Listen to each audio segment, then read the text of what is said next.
Now, before you start watching the transformation process, I thought I'd just take a little time to explain to you the parts of the transformation process that I spared you from.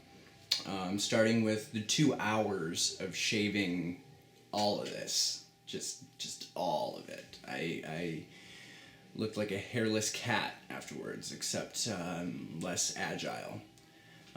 Also, I spared you the full frontal shot and visual representation of the tucking process.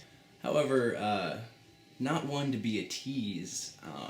I will verbally explain to you with hand motions the process of tucking one's junk. Alright, so first of all, what you do is you take your testicles and you pop them up into the sockets right above your penis. Then you take the skin from your scrotum and you kind of wrap your penis in it, and then you push it back. Then to secure it, you use roughly a metric ton of duct tape and just secure the tape in your butt crack. And when you're done, you get something that looks like this. It may be the oddest sensation my genitals have ever felt to date, which is saying something. Now you're up to speed. Great. Party. You're probably wondering why I would go through this process. And to explain that, I think a little history lesson is in order.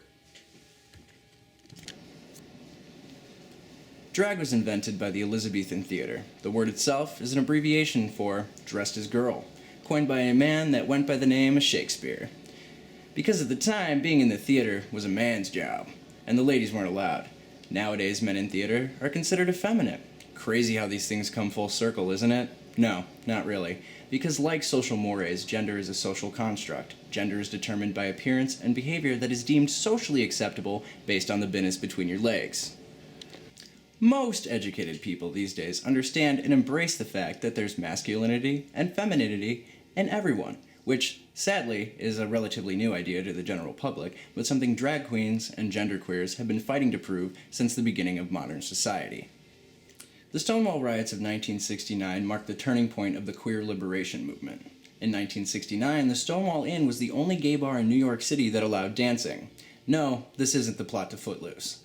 At the time, being a homosexual, or genderqueer, was illegal, so the legitimate businesses pretended that they had no idea their clientele was gay, which is a lot easier to do when your patrons aren't all over each other, hence, no dancing. Thankfully, the Stonewall Inn was owned and operated by the mob, which paid off the police in order to operate as a gay bar, and in order to monopolize on the gay demographic, you need a dance floor. Obviously, when you're the only fun place in town, word spreads. Because of the Stonewall Inn's reputation, the police raided the bar constantly. During these raids, if two people of the same sex were dancing, or even touching, they were arrested. If someone was wearing clothing that didn't match the sex on their identification, they were subjected to a very public and humiliating gender check, then arrested. Being brutally assaulted was a commonplace prelude to the arrest. A stay at a psychiatric institution then often followed an arrest because being queer was not only illegal, but it was considered a mental disorder. Finally, during the raid on June 28, 1969, the crowd decided, fuck this shit, and fought back.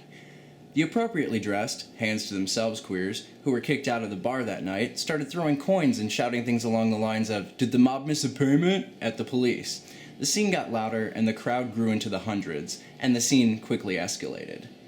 A drag queen threw the first brick, sparking not only the intensity of this riot, but also a series of riots. The riots in turn sparked fury and the increase of organizations and activism pushing the queer liberation movement into full force. With one brick, Miss Sylvia made the queer community a force to be reckoned with.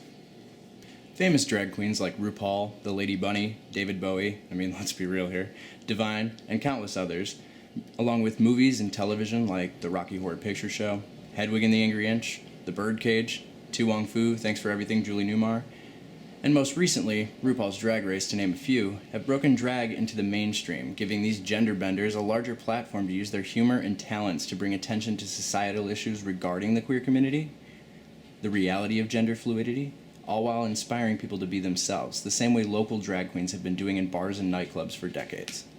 Being a firm believer that imitation is the sincerest form of flattery, I decided to walk a mile in size 13 heels. This video, and the process of transformation I went through, is an ode to the bravery of drag queens and genderqueer individuals who fought and continue to fight for equality. It's a thank you for proudly proclaiming that you are different from the norm, no matter the consequences, and using your abilities to entertain, educate, and create change, because without you, my life as a gay man would be drastically impoverished in comparison to the life I live today. In the words of Miss Vita Boheme, try to describe her and not use the word statuesque.